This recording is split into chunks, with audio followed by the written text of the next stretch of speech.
Hi, my name's Aonghas Bradley-Moore, and I'm a 2022-2023 intern at the Pawsey Supercomputer Centre.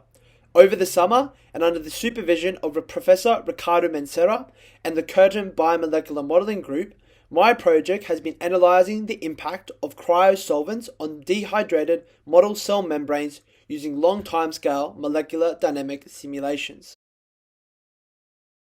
To provide some background regarding our work, what is cryopreservation? Well, cryopreservation is the process in which biological samples are stored at liquid nitrogen temperatures, such that all biological, chemical, and physical processes at both the intra and extracellular level are effectively suspended for prolonged periods of time.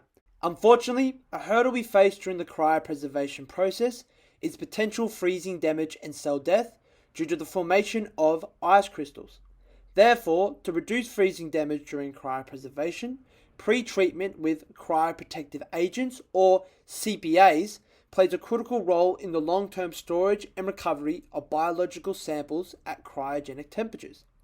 The mechanisms by which CPAs limit the deleterious effects of ice formation is achieved by promoting the vitrification of cellular water to an amorphous solid state.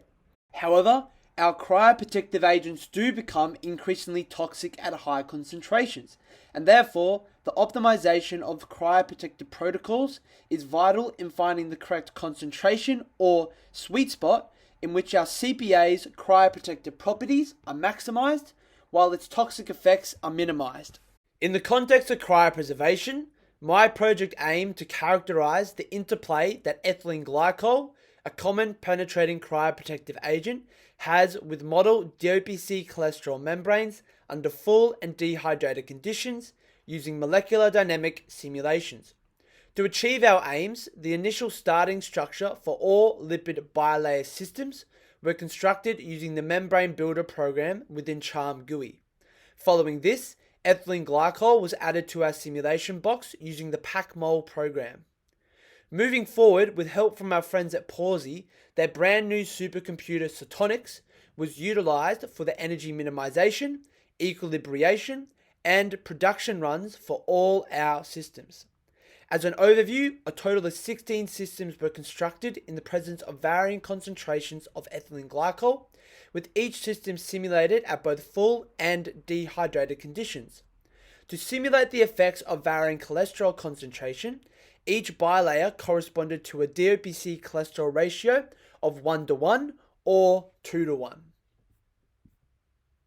One form of analysis which was completed during this internship was calculating the average area per lipid, or APL. Analysis of the APL allows us to investigate the capacity of ethylene glycol to induce the lateral expansion of our model cell membranes. Overall, we found that for both full and dehydrated conditions, that for all concentrations investigated, ethylene glycol induced a non-destructive increase in membrane fluidity. This is evident in the current APL versus time plot, in which the APL values for both our dehydrated 2:1 and dehydrated 1:1 systems remained stable across the course of our simulations. Overall, I would like to give a big thank you to the Pawsey Supercomputer Centre for this internship over the summer. It was a wonderful experience. In addition to this, I want to give a big thank you to the Curtin Biomolecular Modelling Group, as well as Ricardo Mencera. Also, I would like to give a big thank you to the Chiri building for allowing me to use their facilities over the course of this internship.